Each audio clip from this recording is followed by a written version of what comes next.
पश्चिम बंगाल से ऐसी खबर सामने आई है जिसने पूरे सोशल मीडिया और राजनीति में हलचल मचा दी है। सरकार ने डिटेक्ट, डिलीट और डिपोर्ट की नीति अब जमीनी स्तर पर लागू करना शुरू कर दिया है। डिटेक्ट, डिलीट, এবারে ডিপোর্ট এই আইন আজ থেকে কার্যকর হলো। मालदा में एक पहला होल्डिंग सेंटर बनाया गया है जिसमें कई संदिग्ध बांग्लादेशियों को वहां रखा गया है।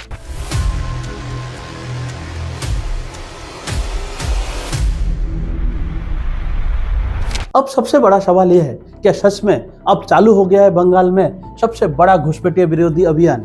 और साथ ही साथ हम देखेंगे कि आखिर डिटेक्ट, डिलीट और डिपोर्ट आखिर होता क्या है, इसको आसान भाषा में हम समझते हैं। अब सबसे पहले ये देखते हैं कि आखिर मालदा क्या है।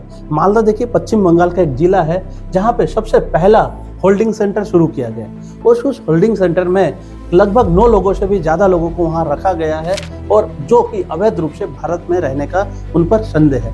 और पुलिस और प्रशासन इन लोगों के दस्तावेज, पहचान पत्र और नागरिकता रिकॉर्ड की जांच कर रहे हैं। साथ ही साथ सरकार का ये भी कहना है कि जिन लोगों के पास वैध दस्तावेज नहीं होंगे उन पर कानूनी कार्रवाई की जाए। अब सबसे इम्पोर्टेंट बात कि आखिर ये डिटेक्ट, डिलीट और डिपोर्ट का मतलब क्या है। देखिए, ये जो डिटेक्ट है, डिटेक्ट का मतलब ही है पहचान करना। यदि कोई नागरिक ऐसा है जिसकी दस्तावेज अवैध रूप से है और जिसका दस्तावेज संदिग्ध में पाया जाता है तो उसकी पहचान करने का मतलब ही डिटेक्ट है। साथ ही साथ डिलीट, डिलीट का मतलब नाम हटाना। यदि किसी व्यक्ति का नाम अवैध रूप से चढ़ाया गया है किसी रजिस्टर में या सरकारी दस्तावेज में तो इस नाम को डिलीट मानना। अब देखते हैं डिपोर्ट। डिपोर्ट का मतलब होता है वापस भेजना। यदि कोई नागरिक ऐसा है जिन्हें भारत पर रहने का अधिकार नहीं है या उनका दस्तावेज गलत पाया जाता है, कानूनी रूप से नहीं है, तो उस व्यक्ति को भारत से बांग्लादेश भेज देना, इसी का मतलब होता है डिपोर्ट। इसमें सरकार का दावा है कि यहाँ अवैध घुसपैठी और सुरक्षा के लिए बहुत जरूरी है।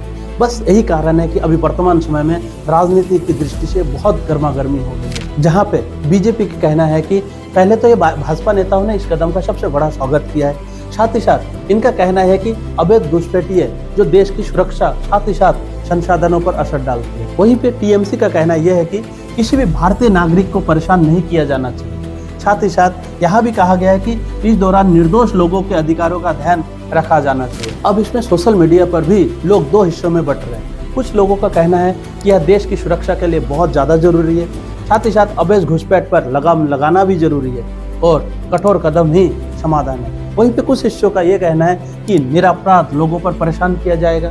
साथ ही साथ ये कदम भेदभावपूर्ण है और पहले सही जांच होनी चाहिए। मतलब इनका कहना है कि कहीं ना कहीं मानवाधिकार और नागरिकता की दृष्टि से भी इनको देखना चाहिए। अब बात आती है कि सोशल मीडिया पर यह क्यों ज़्यादा वायरल हो रही है। देखिए, यह ज़्यादा वायरल इसलिए हो रही है क्योंकि ये जो डिटेक्ट, डिलीट और जो डिपोर्ट वर्ड है ये पूरे इंटरनेट पर अब ट्रेंड हो रही है। साथ ही साथ कुछ लोग इसे बंगाल की राजनीति से जोड़कर देख रहे हैं और लोग इसे सीएए, एनआरसी, बहस और बॉर्डर सुरक्षा से जोड़कर भी इसे देख रहे हैं। और इनका वायरल होने का ये भी मुख्य कारण है कि कई लोग कह रहे हैं कि आने वाले समय में मुद्दा और बड़ा राजनीतिक विषय बन सकता है। आपका क्या कहना है? क्या सरकार का यह कदम सही है या आम नागरिकों को परेशानी हो सकती है?